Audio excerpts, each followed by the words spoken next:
Bliss, a term described simply as perfect happiness. Now, you all have friends, so if you walk up to someone and you say, "Hey, what makes you happy?" They'll probably think back and try to refer to memories of the past where they can recall being happy. For instance, there's positive times, like there's probably a time you can remember that you spent with family and friends that you can recall with perfect detail. It's probably also a less positive time, like experiencing the death of a loved one, that you can probably remember with the same accuracy. Now, the reason that we retain these kinds of events is because at the time, we were very emotionally invested in them. This is what keeps them from getting swept under the mental rug with all those little details, like what you had for breakfast on January 3rd, unless, of course, January 3rd was an emotionally important day for you. Now, I think this is part of the reason why a lot of people initially have trouble finding their bliss. It's not just one specific moment where the world decides to right itself and you say, yes, this is what I want to do for the rest of my life because it gives me perfect happiness. No. More often than not, your bliss is something you have to discover, bit by bit, piece by piece, as you get older and you experience what makes you happy.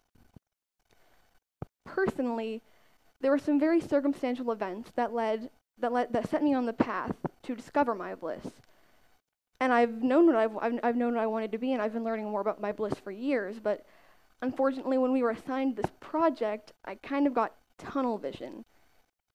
It was really strange because I tried to take this one exclusive career of mine, and I tried to twist it into something broad and malleable and ubiquitous that would apply to the criteria we'd been given.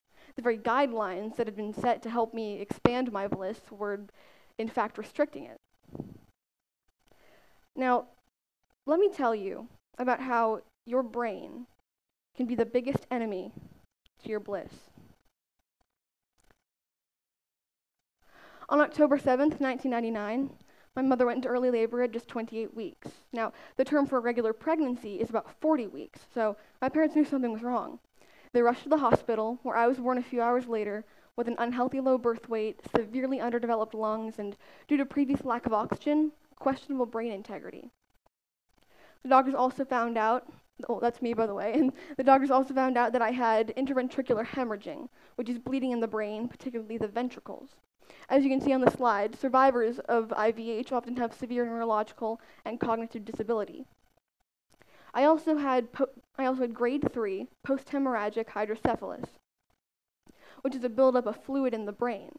When the fluid will enter the brain, which is damaged, will swell and the fluid can't get back out. This can cause a dangerous rise in pressure, and the pressure in my head was so great that my frontal lobe, which is located at the forefront of the brain and deals with decision making, was actually impressed upon the inside of my cranium. The only reason I wasn't given a surgically inserted shunt, which is a tube that would drain the fluid from my head to my stomach, was because there was no pediatric neurosurgeon at that hospital, and I was too weak to survive a transfer.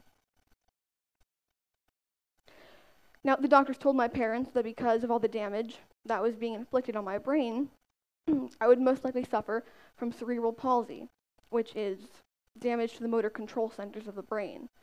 This meant, even after I went home, after 64 days in the hospital, the bottom line remained that a lot of people were pretty certain that I would never walk, I would never talk, and I would most likely be handicapped for my entire life.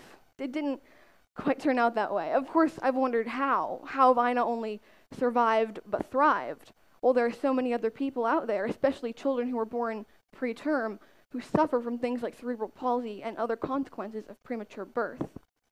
And from the research I've been doing as I've gotten older and I've learned the capabilities that I have, something that's become clear to me is that sometimes it really is just the brain. Now, the brain is amazing. It's the center of everything that we do. Your brain can heal from injuries like concussions. Your brain actually sets up a system of reward in the form of hormones. For instance, when we do actions we perceive to be positive, like getting a good grade or even talking to a good friend, our brain sends out a hormone called dopamine, which is a feel-good molecule. Dopamine is not unlike endorphins, which are mainly produced during exercise. In contrast, when we perform actions that we have perceived to be negative, like fighting with a friend or getting a bad grade, our brain actually sends out a hormone called cortisol, which has the opposite effect of dopamine and endorphins. Now, what cortisol does is it trains the brain, and it kind of gives you the sense that what you're doing, the behavior that you're exhibiting is bad and should be avoided.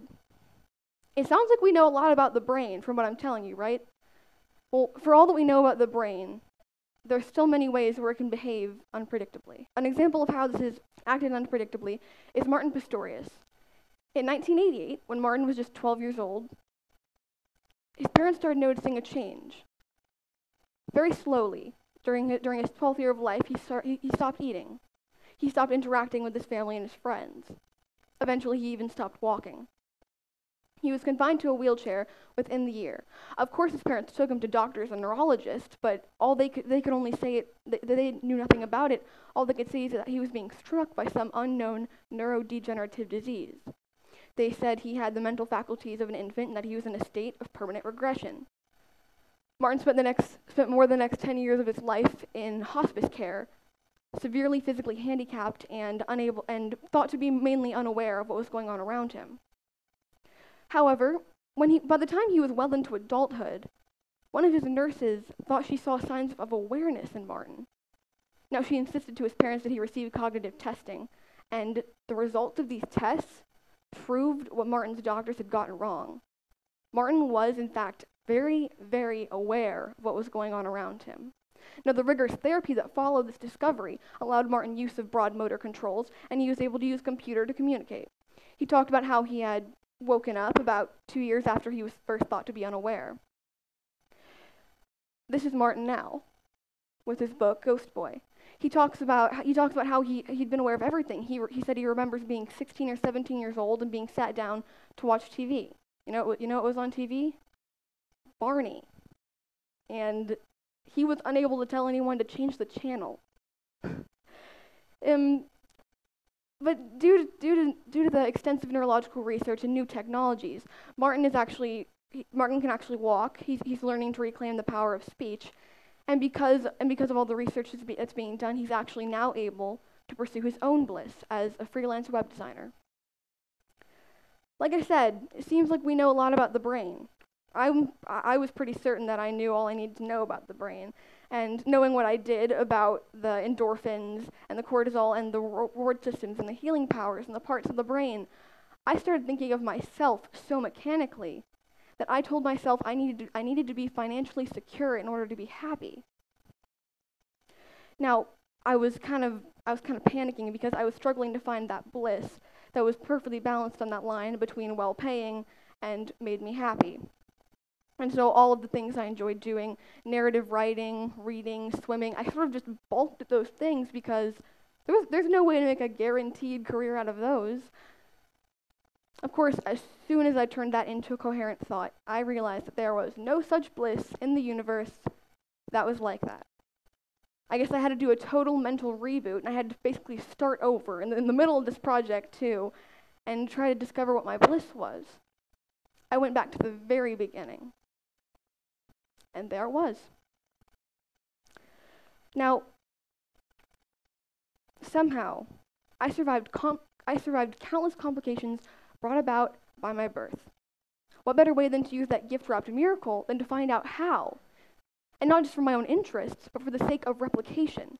If I, or anyone else, could figure out how I turned out the way I did, imagine what that could do for other preemies, for anyone who's ever had a head injury, for anyone who's ever suffered from any neurological disease, because it's not just cerebral palsy, but do you know anyone who has autism, Asperger's,